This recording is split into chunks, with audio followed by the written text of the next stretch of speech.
तो क्या इमरजेंसी का ट्रिगर पॉइंट जस्टिस अय्यर का फैसला था? 25 जून को रामलीला मैदान में रैली होनी थी। पूरा विपक्ष वहां पर इकट्ठा था। जेपी नारायण इस रैली का नेतृत्व कर रहे थे। जेपी नारायण का भाषण सुनने वाले वहां पर करीब 5000 लोग की भीड़ जमा थी। हर तरफ चेहरे ही चेहरे थे और भीड़ ही भीड़ थी। जेपी ने कहा, इसीलिए मैं एक बार फिर कहूंगा, सिंहासन खाली करो। और इसी रैली में जेपी ने लोगों और पुलिस से कहा था कि अगर सरकार का कोई फैसला गलत लगे तो वो उसे ना माने। जेपी के इस बयान को सरकार ने सेना को देश के खिलाफ भड़काने के बराबर माना। तब उनके बेटे राजीव गांधी भी उनके साथ थे। छोटे बेटे संजय गांधी गुड़गांव में मारुति लिमिटेड कार कंपनी को हैंडल कर रहे थे। वहां से घर आते हुए संजय ने देखा तो लोगों की भीड़ जमा हुई थी। पायलट राजीव को तब पॉलिटिक्स में कोई दिलचस्पी नहीं थी। संजय गांधी बहुत फायर हैंडेड व्यक्ति थे और अपनी मां को सभी ऑपोजिशन से बचाते थे। जब इंदिरा गांधी के पास त्यागपत्र देने के अलावा कोई चारा नहीं था, तब संजय गांधी को लगा कि त्यागपत्र देने का कोई उपाय ही नहीं है, क्योंकि इंदिरा गांधी को ऑपोजिशन से ज्यादा खतरा कांग्रेस के ही कुछ लालची लोगों से है जो प्रधानमंत्री के सीट पर बैठना चाहते थे। जेपी नारायण ने कहा कि अगर इंदिरा गांधी कोर्ट के फैसले के बाद भी इस्तीफा नहीं देती है तो प्रधानमंत्री निवास पर घेराव होगा। जेपी नारायण की रैली में पल पल क्या हो रहा था, इसके पल पल की जानकारी प्रधानमंत्री को हो रही थी। इंदिरा गांधी उस दिन ऑफिस नहीं गई थी। शाम के 7 बजे थे। श्रीमती गांधी के दोस्त सिद्धार्थ रे प्रधानमंत्री निवास पहुंचे। 21 जून की शाम को उस बड़े फैसले को अमल करने का टाइम आ गया था। दूसरा पावर सेंटर संजय गांधी का था। 25 जून की रात उनके साथ थे गृह राज्य मंत्री ओम मेहता, हरियाणा के मुख्यमंत्री बंसीलाल। ये लोग विपक्ष का मुंह बंद करने में जारी थे। संजय गांधी गिरफ्तार होने वाले नेताओं की सूची तैयार कर रहे थे। देखा जाए तो इमरजेंसी लगाने से पहले प्रेसिडेंट की मंजूरी की जरूरत थी। राष्ट्रपति से जेपी नारायण के आंदोलन के बारे में बहुत चर्चा की और उसके खतरे भी बताए। इसके बाद राष्ट्रपति ने सिद्धार्थ शंकर रे से संविधान के प्रावधान के बारे में पूछा। वकालत कर चुके राष्ट्रपति अहमद भी उनसे सहमत हो गए और तय हुआ कि आपातकाल घोषित करने के आदेश का ड्राफ्ट और इंदिरा गांधी का लिखित पत्र राष्ट्रपति को भिजवा दिया जाए। इंदिरा गांधी के सचिव आर.के. धवन एक बार फिर राष्ट्रपति भवन पहुंचे। उनके हाथ में चिट्ठी थी, राष्ट्रपति की चिट्ठी। राष्ट्रपति जी ने जिन कागज पर दस्तखत किए थे उन पर ये लिखा था, In exercise of the powers confirmed by clause confirmed by the Article 352 of the Constitution, I, Fakhruddin Ali Ahmed, President of India, declared that emergency exists where the security of India is threatened by internal disturbances. जैसे ही राष्ट्रपति जी ने आदेश किया, पूरा देश इंदिरा गांधी के हाथों में आ गया और वो हुआ जिसका डर था। सब तरफ गिरफ्तारियां शुरू हुई। अब देश को इंदिरा गांधी के इस राजनीतिक आपत्ति से कोई नहीं बचा सकता था। उन्हें सिर्फ धारा 352 इमरजेंसी ही बचा सकती थी। इमरजेंसी आखिर क्या है? भारत को अगर बगावतखोरों से संकट हो तो इस हालात में देश के राष्ट्रपति इमरजेंसी घोषित कर सकते हैं। इमरजेंसी के दौरान केंद्र सरकार राज्य सरकार को शासन चलाने का फरमान दे सकती है। धारा 19 के अनुसार भारतीय नागरिक को दिए हुए मूलभूत अधिकार इमरजेंसी के दौरान प्रतिबंधित रहते हैं। व्यक्ति की स्वतंत्रता, अभिव्यक्ति की स्वतंत्रता, देश में प्रवास करने की स्वतंत्रता, रोजगार और समाचार की स्वतंत्रता जैसे कई अधिकार नागरिकों के लिए खत्म हो जाते हैं। उस रात इंदिरा गांधी और संजय गांधी की बातचीत के बाद पूरा रोड मैप तैयार था। इंदिरा गांधी को इसे इम्प्लीमेंट करने के लिए बस एक बहाने की जरूरत थी और उन्हें बहाना मिल भी गया था, क्योंकि 23 जून 1975 के दिन विरोध पक्ष के नेताओं ने जयप्रकाश नारायण को इंदिरा गांधी के खिलाफ आंदोलन करने के लिए खड़ा कर दिया। और उन्होंने ये जिम्मेदारी उठा भी ली थी, क्योंकि इलाहाबाद हाईकोर्ट में दोषी करार होने के बाद भी अगर इंदिरा गांधी सत्ता नहीं छोड़ती तो वो लोकशाही का खंडन माना जाता। इसलिए विरोध के लिए नारायण ने रैली का आयोजन किया और हजारों लोग उसमें शामिल हुए। जयप्रकाश नारायण एक गद्दावार व्यक्तित्व के मालिक थे। उन्होंने न सिर्फ लोगों को आह्वान दिया, बल्कि उन्होंने पुलिस और मिलिट्री को सरकार के गैर कानूनी हुक्म न मानने की गुजारिश भी की थी। बस श्रीमती गांधी के मुताबिक धारा 352 के तहत आर्म रिबेलियन का ये अच्छा मौका था। 25 जून 1975 को रैली से थक कर लौटे जेपी नारायण विश्राम कर रहे थे और तभी रात के 2 बजे देश के संविधानशाली नेता को आजादी के बाद फिर से एक बार गिरफ्तार कर लिया गया। भाइयों और बहनों, राष्ट्रपति जी ने आपातकाल की घोषणा की है। इससे आतंकित होने का कोई कारण नहीं है। The President has proclaimed emergency. This is nothing to panic about. छात्रों ने बिहार के सरकार हटाने की मांग चालू कर दी। इस रवैये ने जेपी नारायण को विचलित कर दिया। ऑल इंडिया रेडियो पर श्रीमती गांधी के इस बयान के बाद देश में चारों ओर इमरजेंसी लागू हो चुकी थी। 26 जून 1975 की सुबह एक सुबह न होकर रात थी। देश में अफरा तफरी का माहौल था। संजय और इंदिरा गांधी ने किन किन को जेल में भेजना है उसकी पूरी लिस्ट तैयार की थी। कहा जाता है कि उस वक्त श्रीमती गांधी ने विरोधियों की जासूसी रॉ यानी कि रिसर्च एंड एनालिसिस विंग से करवाई थी। यूं तो चीन के आक्रमण के बाद इस ऑर्गेनाइजेशन को विदेश में जासूसी करने के लिए बनाया गया था, लेकिन इमरजेंसी के दौरान इसे विरोधियों के खिलाफ ही इस्तेमाल किया गया। गिरफ्तारी के लिए maintenance of internal security act यानी कि मीसा के कानून का इस्तेमाल किया गया। मीसा द्वारा पकड़े गए लोगों को अदालत में हाजिर करने की आवश्यकता नहीं थी। रात को ही मोरारजी देसाई, जयप्रकाश नारायण की गिरफ्तारी करवाई गई। उनके बाद ही राजनारायण, मधु दंडवते, मृणाल गोरे, समर गुहा और विजय गोयल जैसे दिग्गजों को भी पकड़ लिया गया। उस वक्त के दिल्ली यूनिवर्सिटी के स्टूडेंट काउंसिल के हेड अरुण जेटली और 18 साल के रजत शर्मा को भी पकड़ लिया गया। साथ ही थे अटल बिहारी वाजपेयी और लाल कृष्ण अडवाणी, जो कि बैंगलोर की जेल में डाल दिए गए। ये महज तानाशाही की शुरुआत थी। एक बार श्रीमती गांधी जी ने विदेशी इंटरव्यू में कहा था कि इतिहास में एक शक्तिशाली शख्सियत के रूप में दर्ज होना चाहती हूँ, कुछ हद तक नेपोलियन की तरह, क्योंकि वो कभी भी भुलाए नहीं जाएंगे। आज जब इस केस का पोस्टमार्टम करते हैं तो वो कहते हैं कि उस समय कोई इंटरनल और आउटरनल डिस्टर्बेंसेस नहीं थे। खैर, सच चाहे जो भी हो, उस वक्त देश पर इमरजेंसी थोपी गई और ऑल इंडिया रेडियो पर इंदिरा गांधी का यह बयान था। भाइयों और बहनों, राष्ट्रपति जी ने आपातकाल की घोषणा की है। इससे आतंकित होने का कोई कारण नहीं है। The President has proclaimed emergency. This is nothing to panic about. सुबह के 3 बजे तक इंदिरा गांधी बंगाल के चीफ मिनिस्टर सिद्धार्थ शंकर रे ये फैसला कर रहे थे कि लोगों को आपातकाल का मतलब कैसे समझाया जाए, क्योंकि इससे 3 घंटे पहले देश में इंटरनल इमरजेंसी लगा दी गई थी। मीटिंग खत्म होने के बाद गृह राज्य मंत्री ओम मेहता की मुलाकात सिद्धार्थ शंकर रे से हुई। को पता चला सब ये बालू की बिजली काट दी गई है। अब अखबार छाप ही नहीं सकता। नहीं, ये तो गलत है, ये अफवाह है, क्योंकि हमारी प्राइम मिनिस्टर ऐसा कुछ नहीं चाहती। अखबार क्या, कल तो हाईकोर्ट के दरवाजे भी नहीं खुलेंगे। खैर, मैं चलता हूँ। कुछ समय पहले तक सिद्धार्थ रे प्रधानमंत्री के साथ थे। इमरजेंसी कैसे लगाई जाए इस पर सलाह दे रहे थे। होम मिनिस्टर ओम मेहता की बातों से हैरान होकर वो फिर से प्रधानमंत्री से मिलने पहुंचे। सिद्धार्थ रे इंतजार करते रहे, लेकिन कुछ समय बाद इंदिरा गांधी नहीं, उनके बेटे संजय गांधी बाहर आए। सिद्धार्थ रे इंदिरा गांधी के बहुत करीब थे, लेकिन संजय गांधी के तौर तरीके उन्हें पसंद नहीं आते थे। क्या हुआ? क्या ये सब सच है? आप लोग नहीं जानते सरकार चलाना। क्या हुआ सिद्धार्थ? अभी मैंने सुना कि प्रेस की बिजली काट दी गई है और हाईकोर्ट को तो ताले लगाए जा रहे हैं। नहीं, ऐसा तो कुछ नहीं है। अगर ऐसा नहीं है तो ठीक है, अगर ऐसा है तो ये बहुत गलत हो रहा है। सिद्धार्थ रे इंदिरा गांधी के बहुत अच्छे दोस्त थे। उन्होंने उनकी बायोग्राफी लिखने वाली पुपुल जयकर को बताया कि कुछ देर बाद इंदिरा लौटी तो उनकी आंखें लाल थी और वो बहुत रुस्वाई सी थी। सिद्धार्थ, कल बिजली नहीं काटी जाएगी और हाई कोर्ट भी खुलेंगे। अगले दिन हाई कोर्ट तो खुले, लेकिन इक्का दुक्का अखबार ही निकले और ये समझ में आ गया कि इंदिरा गांधी के बदले कोई और फैसले ले रहा था। 26 जनवरी को सुबह 6 बजे अर्जेंट कैबिनेट की मीटिंग बुलाई गई। मीटिंग में आए मेंबर्स को अंदाजा नहीं था कि 6 घंटों में देश कितना बदल गया है। इंदिरा गांधी के 15 मंत्री मीटिंग में मौजूद थे, लेकिन उन्हें पता नहीं था कि मीटिंग किस लिए बुलाई गई। कुछ देर बाद इंदिरा गांधी उनके मंत्री के साथ दाखिल हुई। इमरजेंसी लगाई गई है। जयप्रकाश नारायण, मोरारजी देसाई और भी कई लीडर्स को गिरफ्तार कर लिया गया है। इस फैसले के बाद रूम में खामोशी छा गई। थोड़ी देर बाद कक्षा मंत्री स्वर्ण सिंह ने एक सवाल पूछा। मैडम प्राइम मिनिस्टर जी, इमरजेंसी की जरूरत की है? 71 से एक्सटर्नल इमरजेंसी तो लगी हुई है ना? एक्सटर्नल इमरजेंसी से देश के अंदरूनी हालात सुधारे नहीं जा सकते। रूम में 15 मेंबर्स थे, लेकिन किसी ने भी अपने देश के लोकतंत्र की चिंता में एक आवाज नहीं उठाई। एक भी आवाज नहीं उठी, एक चू तक नहीं हुई।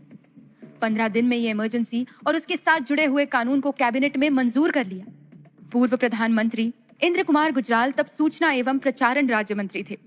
उन्होंने कैबिनेट मीटिंग के बाद अगले रूम में बैठे संजय गांधी से उनकी मुलाकात हुई।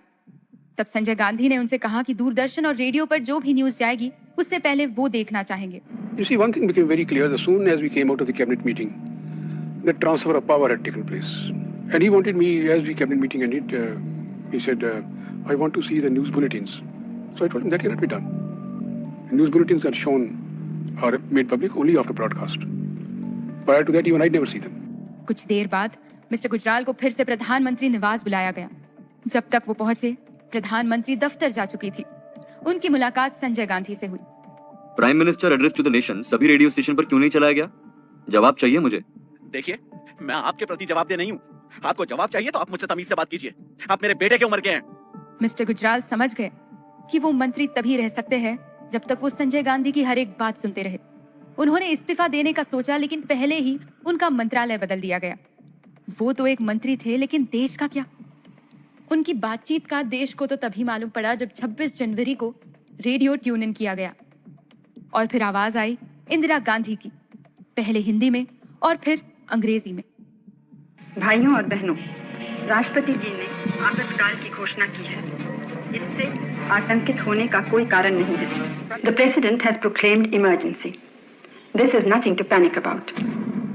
देश में सामूहिक गिरफ्त के बाद न्यूज़पेपर्स पर भी सेंसरशिप लगा दी गई और ऑल इंडिया रेडियो और दूरदर्शन पहले से ही सरकार के अधीन थे।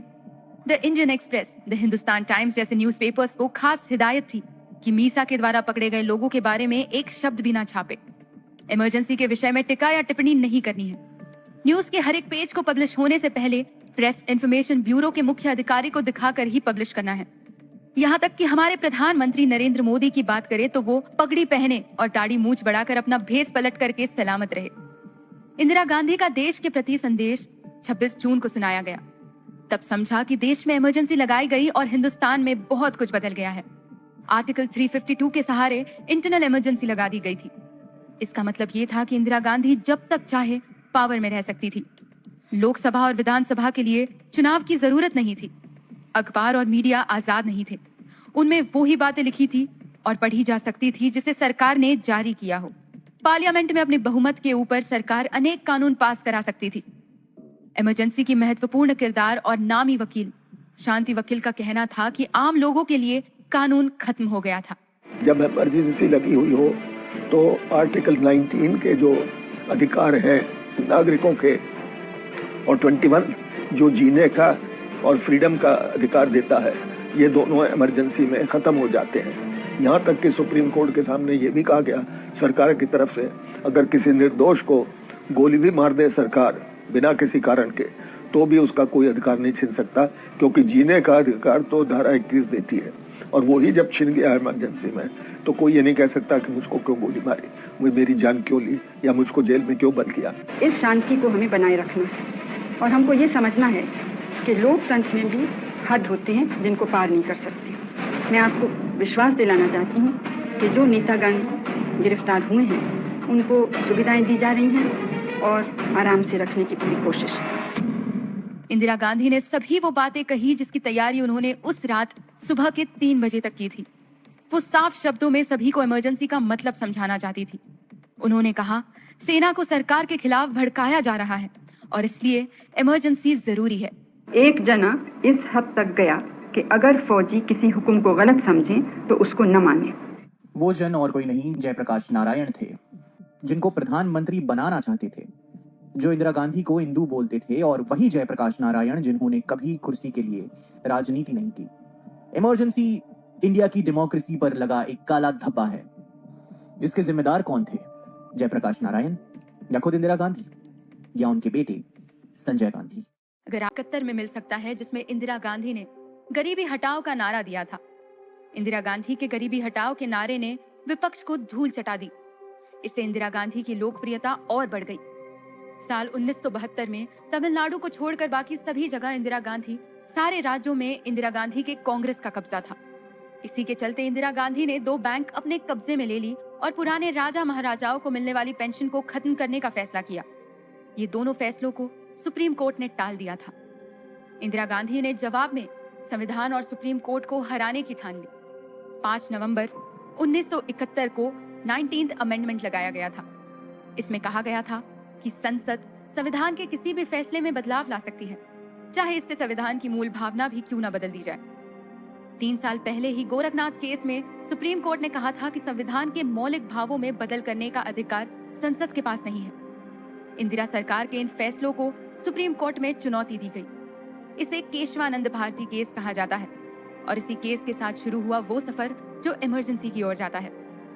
सुप्रीम कोर्ट में पहली बार 13 जजेस ने एक साथ बैठकर सुनवाई की और बहुमत से फैसला सुनाया कि संसद के पास संविधान को बदलने के असीमित अधिकार नहीं है और इंदिरा गांधी उसके मूल ढांचे के साथ कोई छेड़छाड़ नहीं कर सकती। इससे इंदिरा गांधी की कोशिशें असफल रही। सीधी बात यह है कि अगर पूरी दुनिया की बात अगर सिर्फ प्रधानमंत्री के हाथ में होगी तो इसका मतलब यह है कि हमारी संपूर्ण न्याय संस्था सरकार के हाथों की कठपुतली होगी। अब इंदिरा गांधी क्या करती? सरकार तो इंदिरा गांधी की ही थी, संसद में बहुमत उनकी थी, देश के राष्ट्रपति भी उन्हीं के थे क्योंकि उन्हें वहां तक पहुंचाने में इंदिरा गांधी का ही हाथ था। लेकिन जुडिशरी उनकी नहीं थी, इसलिए अब सुप्रीम कोर्ट पर अपना कब्जा चाहती थी कि सुप्रीम कोर्ट सरकार की तरफ हो, सरकार के फैसलों की तरफ हो। वो उसे कमिटेड जुडिशरी कहती थी। इंदिरा गांधी ने ऐसा कारण उठाया जिसके बारे में सोचना अभी भी मुश्किल है। Chief justice SM Sikri Kesavananda Bharati इस केस पर फैसला सुनाने के एक दिन बाद ही रिटायर हो गए। परंपरा के मुताबिक सीनियरिटी में उनके बाद आने वाले मिस्टर शेलात को भारत का चीफ जस्टिस बनाना चाहिए था, लेकिन ऐसा नहीं हुआ। चीफ जस्टिस बने जस्टिस AM रे, वो भी 3 सीनियर जजेस को सुपरसीड करके। जस्टिस AM रे ने उसके बाद हर फैसला सरकार के पक्ष में दिया। उन्हें चीफ जस्टिस बनाने के फैसले के विरोध में 3 सीनियर जजेस ने अपने इस्तीफे दे दिए। सर्वोदय नेता जयप्रकाश नारायण इस इंदिरा गांधी के फैसले से नाराज थे। एक किस्सा सुनने में ऐसा भी आता है कि उन दिनों किशोर कुमार की ख्याति आसमान छू रही थी। इस दौरान एक केंद्रीय कार्यक्रम में कुछ गीतकारों को बुलाया गया था, जिनमें किशोर कुमार भी शामिल थे। किशोर कुमार ये शो करने के लिए राजी हुए, लेकिन उन्होंने अपनी व्यवसायिक फीस मांगी और उनकी इसी चीज को गुस्ताखी मान ली गई। इस गुस्ताखी का परिणाम ये हुआ कि आकाशवाणी, विविध भारती और दूरदर्शन पर किशोर कुमार के गानों पर पाबंदी लगा दी गई। ऊपर से उन्हें इनकम टैक्स की नोटिस पर नोटिस भेजी गई। किशोर कुमार का वो गीत पीछे पड़ गया इनकम टैक्स इसलिए फेमस हुआ। एक तरफ जहां इंदिरा गांधी कानून से लड़ाई लड़ रही थी, वहां दूसरी तरफ आर्थिक हालात और खराब होते जा रहे थे। 1973 में महंगाई और बढ़ गई और 1974 में जो सामान 100 रुपए में मिलता था उसकी कीमत अब 130 हो गई। और ऐसे हालात में गुजरात में शुरू हो गया नवनिर्माण आंदोलन। गुजरात में तब कांग्रेस के चिमन भाई पटेल की सरकार थी। अहमदाबाद के छात्रों ने मेस बिल बढ़ाने के खिलाफ आंदोलन छेड़ दिया, जो कि एक साथ 30% से बढ़ चुका था। बात बढ़ती गई और छात्रों के आंदोलन को राज्य में समर्थन मिलने लगा। जल्द ही एक दिन राज्यव्यापी बंद का ऐलान हुआ। आंदोलनकारियों पर गोलियां चली। सिचुएशन को काबू में करने के लिए आर्मी को बुलाया गया। ये पहला 26 जनवरी ऐसा था जब पूरे एक राज्य में कर्फ्यू लगा था। आखिरकार हुआ वो ही जो छात्र चाहते थे। चिमन भाई को इस्तीफा देना पड़ा। 100 से ज्यादा जाने गई, 3000 से ज्यादा लोग घायल हुए, 8000 से ज्यादा गिरफ्तारियां हुई। बाद में विधानसभा भी भंग हुई। जेपी इससे प्रभावित हुए और उन्होंने एवरी मैन्स में इसके बारे में लिखा। मैं इस नतीजे पर पहुंचा कि जनता को अपनी किस्मत का विधाता खुद बनना होगा, लेकिन ये होगा कैसे? फिर मैंने देखा गुजरात में आम छात्रों ने बड़ा राजनीतिक बदलाव कर दिया। मैंने समझा यही रास्ता है। गुजरात का आंदोलन शांत भी नहीं हुआ था कि बिहार में छात्रों ने आंदोलन शुरू कर दिया। छात्रों और पुलिस में घमासान हो गया। उस वक्त पत्रकार सुरेंद्र किशोर वहां मौजूद थे। मैं उस समय सात मूर्ति के पास था। 18 मार्च को छात्रों और युवकों ने अपनी जायज मांगों के लिए प्रदर्शन किया था विधानसभा के सामने। सरकार को चाहिए था कि प्रदर्शनकारियों से जाकर उनका ज्ञापन ले, उनसे बातचीत करे, लेकिन सरकार के प्रतिनिधि उनके पास नहीं गए। उल्टे उनको भगाने के लिए लाठीचार्ज किया गया। पटना जलाने का सारे कंस्पिरेसी हमारे ऊपर सारे मुकदमे हुए कोतवाली थाना में, और हम लोग जेल में, हम लोग को जेल में बंद कर दिया गया। बांकीपुर जेल में बच्चों को, नौजवानों को, सारे लोगों को। फिर हम लोगों ने देखा कि भाई हम जेल में बनेगा, मार्गदर्शन कौन करेगा, देखेगा कौन चीज, बातों को सुनेगा कोई वजनदार आदमी हो, निष्पक्ष और निर्दलीय विचारधारा होना चाहिए। पार्टियां आएगी तो बातें बिखर जाएगी, इसलिए आरोप प्रत्यारोप की पार्टी वाले कर रहे हैं। तो जयप्रकाश जी से अप्रोच किया गया। उन्होंने कहा कि हिंसा, ईंटा मारना, ढेला मारना, ये आप लोग बंद करो। छात्रों ने बिहार की सरकार हटाने की मांग शुरू कर दी। इस रवैये ने जेपी नारायण को विचलित कर दिया। छात्रों पर गुंडा तत्वों का मिलकर हिंसा का आरोप लगा, इसके बारे में आप क्या कहना चाहेंगे? मैंने पहले भी कहा है कि लूट से क्रांति नहीं आती, बदलाव नहीं आते। छात्रों को लोगों के साथ रहकर बदलाव लाना पड़ेगा, ना कि उनके खिलाफ जाकर। बिहार छात्र संघर्ष समिति अब्दुल गफूर की सरकार को हटाने की मांग कर रहे हैं, क्या आप इसके पक्ष में हैं? जहां तक मैं जानता हूं, अब्दुल गफूर ऐसे व्यक्ति हैं जिन्हें कुर्सी की परवाह नहीं, इसीलिए उन्हें खुद की अंतरात्मा के अलावा किसी की सलाह की जरूरत नहीं है। 30 मार्च 1974 को साफ हो गया कि जेपी अब बिहार में कांग्रेस के विरोध के आंदोलन के पक्ष में है। मैं कांग्रेस के इन नियमों के विरोध में हूँ। मैंने इस दिन के लिए आजादी की लड़ाई नहीं लड़ी थी। अब मैं छात्रों और आम जनता के साथ मिलकर आंदोलन का नेतृत्व करूंगा। गांधी जी सत्ता की कुर्सी पर नहीं बैठे। गांधी जी ना राष्ट्रपति हुए और ना प्रधानमंत्री हुए। वो देश की खिदमत और सेवा में लगे रहे। कांग्रेस को लोक सेवकों की जमात बनाना चाहते थे। आज इन लोगों का अधिकार है। शर्म नहीं आती है गांधी का नाम लेते हुए इन लोगों को। जेपी के इस आंदोलन से इंदिरा गांधी के विरोधियों को एक नई आवाज मिली। अब जेपी नारायण ने कांग्रेस के खिलाफ आंदोलन शुरू कर दी थी। इस बात को इंदिरा गांधी ने पर्सनली लिया और उन्होंने वो ही जेपी नारायण को, जो उनको मेरी प्यारी इंदु कहकर बुलाते थे, उनके ऊपर एक सीधा तीर छोड़ा। एक ऐसा आदमी जो पैसे वालों से मदद लेता हो, वो भ्रष्टाचार के बारे में कैसे बात कर सकता है? इंदिरा गांधी के इस भाषण ने दो बड़े नेताओं के बीच, इंदिरा गांधी और जेपी नारायण, लड़ाई शुरू कर दी। लेकिन इंदिरा गांधी की एक और परेशानी भी थी। जयप्रकाश ने सत्ता में बदलाव के लिए पटना में 1974 में साइलेंट प्रोटेस्ट किया और 5 जून की तारीख पर पूरे पटना में ऐतिहासिक रैली को संबोधित किया और यहीं से उन्होंने संपूर्ण क्रांति का नारा दे दिया। जयप्रकाश की अब बिगुल बजा तो जाग उठी तरुणाई है और तिलक लगाने तुम्हें जवानों क्रांति द्वार पर आई। बोलते थे कि कहना अगर जयप्रकाश का आदेश मानते हो तो जयप्रकाश का आदेश है। उस दिन गाड़ियां नहीं चलेंगी, दुकानें नहीं खुलेंगी, सब कुछ ठप रहेगा। बोलो, मानते हो जयप्रकाश का आदेश? अब लाखों हाथ एक साथ उठता था। मैंने आप उस दृश्य की कल्पना नहीं कर सकते। जेपी के नारों और क्रांति ने कांग्रेस के खिलाफ आंदोलन को और हवा दी। इस दौरान रेल कर्मचारियों ने अपनी मांगे पूरी करने के लिए संपूर्ण देश में देश ठप करने का अल्टीमेटम दे दिया। इसके नेता थे जॉर्ज फर्नांडिस, जो बाद में देश के डिफेंस मिनिस्टर बने। सरकार ने कठोरता से इस हड़ताल को तोड़ डाला। 50,000 रेलवे कर्मचारी गिरफ्तार हो गए और उनके परिवारों को रेलवे क्वार्टर से निकाल दिया गया। सरकार ने जॉर्ज फर्नांडिस की संस्था को दबाकर एक इंडस्ट्रियल डिस्प्यूट को भी सिविल वॉर की हालत में तब्दील कर दिया। दूसरी तरफ जेपी के संगत में छात्र संगठन के साथ साथ विपक्ष दल भी जुड़ते चले गए। लेकिन इस बीच 1 नवंबर 1974 को इंदिरा गांधी और जेपी नारायण की मुलाकात हुई। ये मुलाकात दोनों नेताओं में समझौते के लिए हुई थी। जयप्रकाश ने इंदिरा के सामने बिहार की गफूर सरकार को हटाने से लेकर शिक्षा और चुनाव में सुधार ऐसी 9 मांगे रखी। इनकी बात इंदिरा ने सुनी जरूर, लेकिन कोई भरोसा नहीं दिया। आखिर उनकी मुलाकात काफी कड़वाहट के साथ खत्म हुई। दुनिया के सामने जयप्रकाश और इंदिरा गांधी की ये कड़वाहट उसी दिन खूब उभर कर आ गई जिस दिन इंदिरा ने भाषण दिया था। बिहार की सरकार बर्खास्त नहीं होगी। उसकी बर्खास्तगी से पहले मैं इस्तीफा दे दूंगी।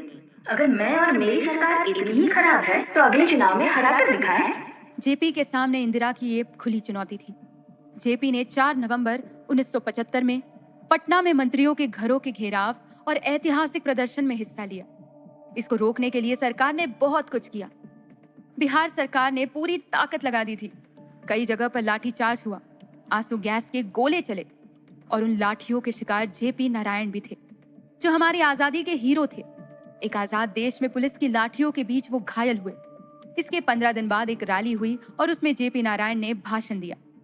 गांधी जी सत्ता की कुर्सी पर नहीं बैठे। गांधी जी न राष्ट्रपति हुए न प्रधानमंत्री हुए।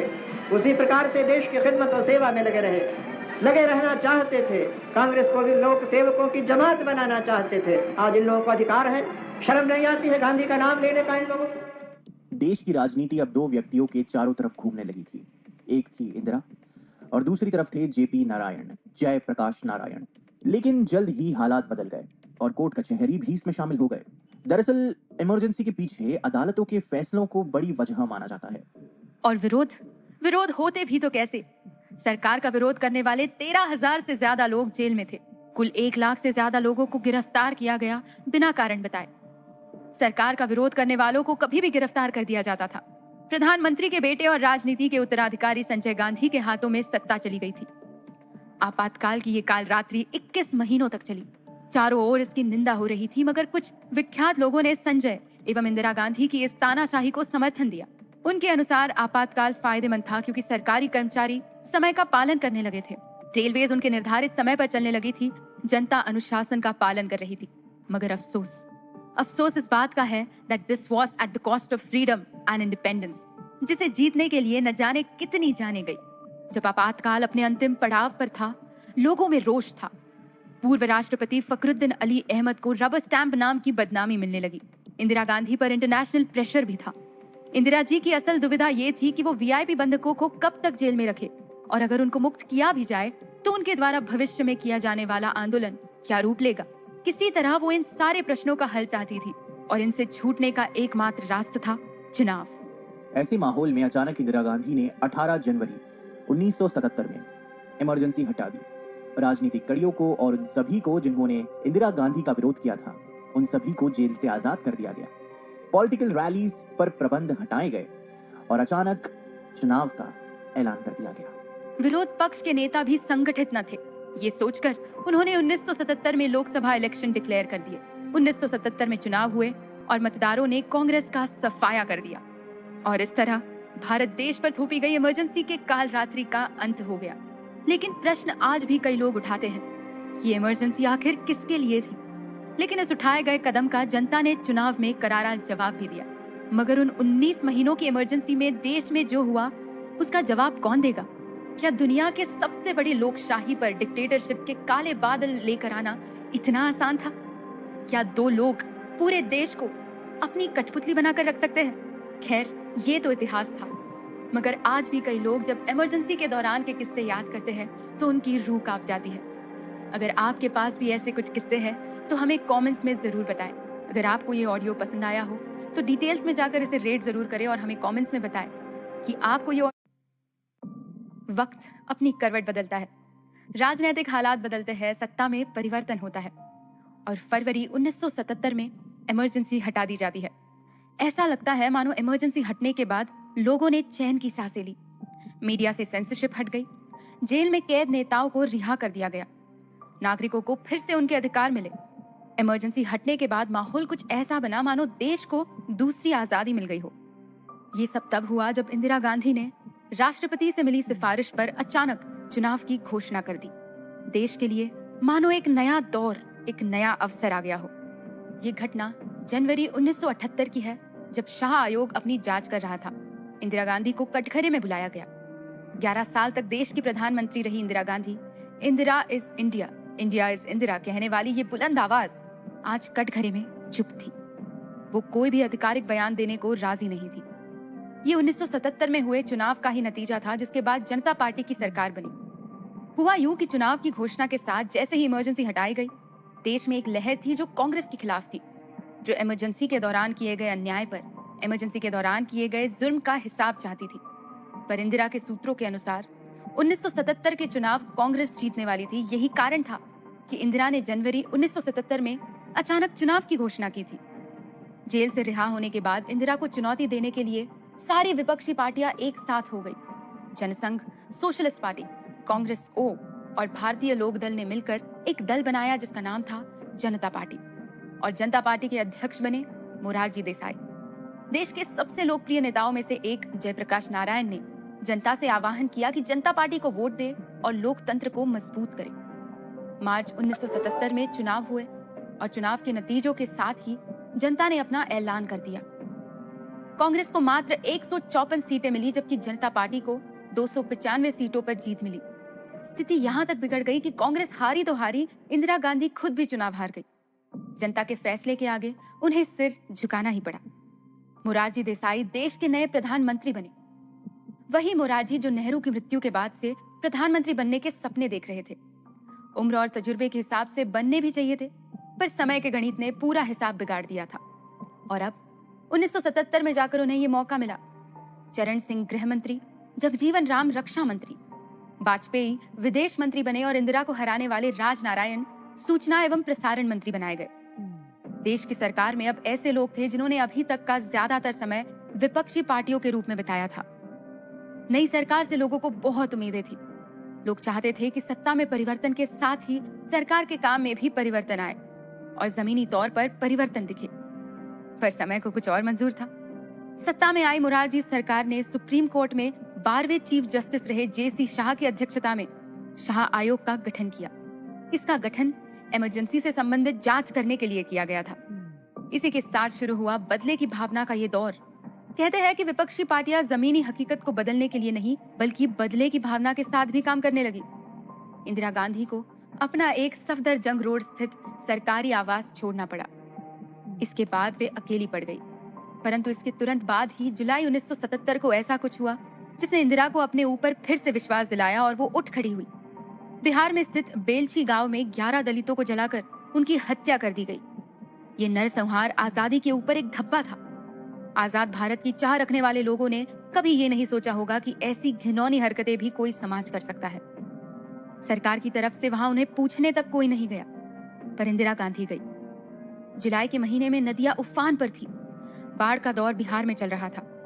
60 साल की इंदिरा पहले जीप से, फिर ट्रैक्टर से, और जब ट्रैक्टर भी नहीं जा सका तो वो हाथी पर वहां गई।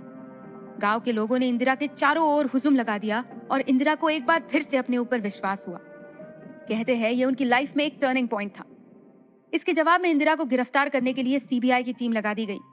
लोगों को साफ दिखने लगा कि सरकार का जोर किस तरफ है, सरकार की मंशा क्या है। फिर जनता ने दौर शुरू किया, इंदिरा तुम संघर्ष करो, हम तुम्हारे साथ हैं। यहाँ तक कि देश विदेश के अखबारों में तक सरकार की ये आलोचना की गई कि सरकार जनता के भले से ज्यादा इंदिरा से बदला लेने में ज्यादा उत्सुक है। कड़ी आलोचना हुई। नई सरकार को बने आलोचना की गई कि सरकार जनता के भले से ज्यादा इंदिरा से बदला लेने में ज्यादा उत्सुक है। कड़ी आलोचना हुई। नई सरकार को बने 1 साल से अधिक वक्त गुजर चुका था। सरकार के काम करने से लोगों की बची कुची आस भी खत्म हो रही थी। तब इस मुद्दे को लेकर वरिष्ठ पत्रकार कुलदीप नायर जेपी से मिलते हैं। वही जेपी जिनके कहने पर लोगों ने जनता दल को वोट दिए थे। वही जेपी जिन्होंने सदा के लिए प्रण किया था कि वो गद्दी से दूर रहेंगे, पर उनकी लोकप्रियता आज भी उतनी ही थी। इसके बाद कुलदीप मोरारजी से मिले थे, पर उन्होंने जवाब दिया, क्या जेपी अपने को नेहरू से बड़े समझने लगे हैं? सरकार का पतन साफ दिख रहा था। इंदिरा 2 पक्षों से लड़ रही थी, कांग्रेस के बाहर जनता पार्टी के खिलाफ और कांग्रेस के अंदर अपने विरोधियों को, जिसके कारण इंदिरा को कांग्रेस 1 का गठन करना पड़ा। और इसके बाद जब फरवरी 1978 में आंध्र प्रदेश में और कर्नाटक में विधानसभा चुनाव हुए तो कांग्रेस 1 को जीत मिली। एक बार फिर से कांग्रेस भारतीय राजनीति में उभरने लगी थी और वहीं दूसरी तरफ जनता पार्टी भीतर से टूट रही थी। राजनारायण और चरण सिंह पार्टी के फैसलों से, या यूं कहे मोरारजी से, असहमत रहने लगे और नाराजगी साफ दिखने लगी। चरण सिंह को सरकार से निकाला गया, फिर कुछ समय बाद फिर से उप प्रधानमंत्री बना दिया गया। सरकार को गिराने की खूब कोशिशें हुई। जनता पार्टी का विभाजन हुआ और मोरारजी देसाई के नेतृत्व वाली सरकार ने 18 महीने से भी कम समय में अपना बहुमत खो दिया। 1980 में ताजा लोकसभा चुनाव हुए जिसमें जनता पार्टी को व्यापक हार का सामना करना पड़ा और कांग्रेस पार्टी सत्ता में वापस आ गई। इंदिरा गांधी फिर से प्रधानमंत्री बनी। लोग पुराने दिन अभी भी नहीं भूले थे। इंदिरा ने कुछ मूल सुधार किए, पर ऑपरेशन ब्लू स्टार के बाद उनसे गुस्साए लोगों में से उनके बॉडीगार्ड्स ने ही उनको गोली मारकर उनकी हत्या कर दी। देश भर में फिर से नरसंहार हुआ और यूं कहे कि सिख समुदाय के खिलाफ काफी जुर्म हुए, पर गुजरते समय से बड़ी कोई दवाई नहीं। अगर हम 1970 के दशक तक की बात करें तो कांग्रेस पार्टी ने खुद को एक विशेष विचारधारा के साथ पहचाना था, जो एकमात्र समाजवादी और गरीब समर्थक पार्टी होने का दावा करती थी। अप्रत्यक्ष रूप से पिछड़ी जातियों के कल्याण का मुद्दा भी 1977 से राजनीति पर हावी होने लगा था। बिहार में अन्य पिछड़े वर्गों के लिए आरक्षण का मुद्दा बहुत विवादास्पद हो गया और इसके बाद केंद्र में जनता पार्टी सरकार द्वारा मंडल आयोग की नियुक्ति की गई। इससे पहले से ही शाह आयोग अपना काम कर रहा था। आपातकाल के बाद शाह आयोग द्वारा की गई जांच में ये पाया गया कि कुछ क्षेत्रों में आपातकाल के दौरान अतिरिक्त प्रतिबंध लगाए गए थे। आलोचकों का कहना था कि इंदिरा गांधी ने अपनी निजी सत्ता बचाने के लिए, देश को बचाने के लिए बनाए गए संवैधानिक प्रावधान का दुरुपयोग किया। शाह आयोग ने अनुमान लगाया था कि निवारक निरोध कानूनों यानी MISA के तहत लगभग 1 लाख लोगों को गिरफ्तार किया गया था। राजनीतिक कार्यकर्ताओं की गिरफ्तारी और प्रेस पर संबंधित के अलावा कई मामलों में आपातकाल ने आम लोगों के जीवन को सीधे प्रभावित किया।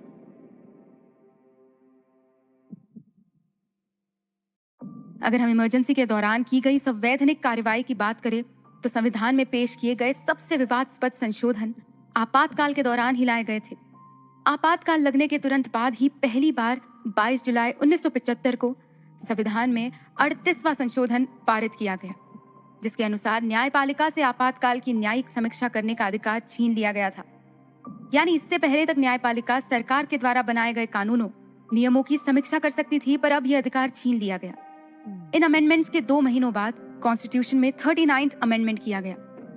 ये अमेंडमेंट इंदिरा गांधी के लिए प्रधानमंत्री का पद बनाए रखने के इरादे से पेश किया गया था।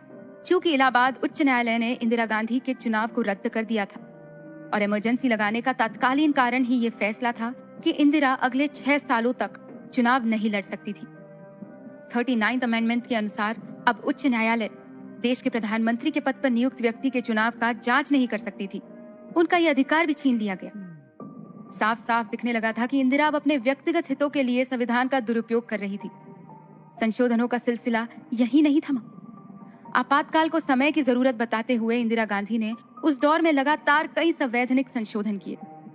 संविधान में 40th और 41st अमेंडमेंट के माध्यम से कई प्रावधानों को बदलने के बाद 47th अमेंडमेंट पेश किया गया, जिसने भारतीय कॉन्स्टिट्यूशन का मजाक बना दिया। इस अमेंडमेंट ने उस स्थिति को जन्म दिया जहां लोगों ने संविधान को भारत का संविधान कहने के बजाय इंदिरा का संविधान कहना शुरू कर दिया। इस संशोधन अधिनियम ने संविधान की प्रस्तावना के प्रावधानों को भी बदल दिया। साथ ही इस संशोधन के 59वें खंड ने सर्वोच्च न्यायालय के साथ संसद को सर्वोच्च अधिकार बनाने वाली कई शक्तियों को छीन लिया था, जिसके चलते अब बिना किसी न्यायिक हस्तक्षेप के संविधान के किसी भी खंड में संशोधन करने के लिए प्रधानमंत्री की अनियंत्रित शक्तियां प्रदान की गई थी। साथ ही इस संशोधन ने राज्य सरकारों के पास निहित अधिकारों को कम करते हुए केंद्र सरकार को और अधिक शक्तियां प्रदान की गई। साथ ही संशोधन अधिनियम के अनुच्छेद 368 ने किसी भी संवैधानिक संशोधन को किसी भी आधार पर किसी भी अदालत में प्रश्न में बुलाए जाने से रोक दिया था। इस अमेंडमेंट ने स्पष्ट रूप से संसद को संविधान के किसी भी बिंदु पर संविधान में संशोधन करने की अनुमति दी। संसद मूल रूप से इंदिरा की ही थी और जो वो कहती वो पास हो जाता था। पर इमरजेंसी हटने के साथ ही इन व्यक्तिगत रूप से लाए गए संशोधनों को अमान्य करार दे दिया गया और संविधान और भी अधिक उभर कर आया ताकि भविष्य में कोई भी इस प्रकार संविधान का दुरुपयोग न कर पाए। इमरजेंसी हटने के बाद 43rd अमेंडमेंट लाया गया, जिससे सुप्रीम कोर्ट और हाई कोर्ट की शक्तियां उन्हें वापस प्रदान कर दी गई। 44th अमेंडमेंट से न्यायपालिका को और अधिक मजबूत करने का काम किया गया। साथ ही इसने 42nd संशोधन हटाने के साथ संविधान को पहले से कई ज्यादा मजबूत बनाने का काम भी किया। इस अमेंडमेंट ने भविष्य में 42nd संशोधन जैसी स्थिति से बचने के लिए कई बदलाव किए। आपातकाल संबंधी प्रावधानों में आंतरिक अशांति के स्थान पर सशस्त्र विद्रोह शब्द जोड़ा गया और इसके साथ ही इस संशोधन ने मौलिक अधिकारों को भी मजबूत किया। ये तब था जब संविधान के 42वें संशोधन में संविधान की शक्तियों को कम कर दिया गया था। 1977 के संविधान में 44th अमेंडमेंट के रूप में लोकप्रिय संविधान में संशोधन की शुरुआत इंदिरा गांधी के नेतृत्व वाली भारतीय राष्ट्रीय कांग्रेस ने आपातकालीन अवधि के दौरान की थी। इन्हीं संशोधनों को भारत के इतिहास में सबसे विवादास्पद माना गया, क्योंकि इसमें संवैधानिक वैधता का अनुपालन करने वाले निर्णयों के उच्चारण में सर्वोच्च न्यायालय और उच्च न्यायालय की शक्ति को प्रतिबंधित करने का काम किया गया था। खैर, समय के इस चलते चक्रव्यूह में सरकारों का दौर आता और जाता रहा। जनता का जनता द्वारा जनता के लिए शासन आज भी सर्वश्रेष्ठ है। समय के इन ज्वार भाटों ने हमारे संविधान को और अधिक मजबूत किया और लोकतंत्र को सशक्त नींव दी, जिस नींव पर आज की सरकारें कल का भविष्य लिख रही है और लोकतंत्र और अधिक मजबूत होकर गुजर रहा है।